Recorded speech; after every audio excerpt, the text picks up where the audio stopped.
خدا کی محبوب ترین ہستی، صدق و صفا جن کی کائنات، علم یقین جن کا خزانہ، صحف انبیاء جن کے فضائل کی لازوال تفسیر، کتب آسمانی جن کی فضیلت کا غیر فانی مجموعہ،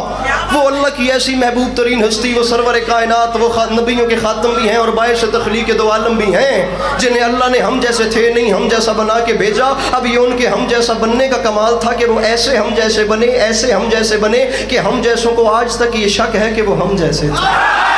میں چاروں چیزیں آپ کے سامنے رکھ رہا ہوں، نہ ہم عقلی اعتبار سے ان جیسے، نہ منصب کے اعتبار سے ان جیسے، نہ اعضاء کے اعتبار سے ان جیسے، نہ اشیاء کے اعتبار سے ان جیسے۔ ہم اعضاء کے اعتبار سے بھی ان جیسے نہیں۔ یہ دیکھنا کہ میرا ہاتھ ہے، اس ہاتھ کو خدا نہ خواستہ کوئی موڑ کے جب چاہے توڑ دے، اور میرے سرکار صلی اللہ علیہ وسلم کا ہاتھ تو ہاتھ رہ گیا۔ تاریخ کہتی ہے انگشت کی پشت پہ اگے ہوئے ناخن کا اشارہ ہو تو چاند دو ٹکڑے ہوتا ہے، چاند دو ٹکڑے ہوتا ہے۔ یہ میرا ہاتھ کوئی جب چاہے موڑ کے توڑ دے، سرکار کا ہاتھ وہ ہے، ہاتھ تو ہاتھ رہ گیا، یہ انگشت کی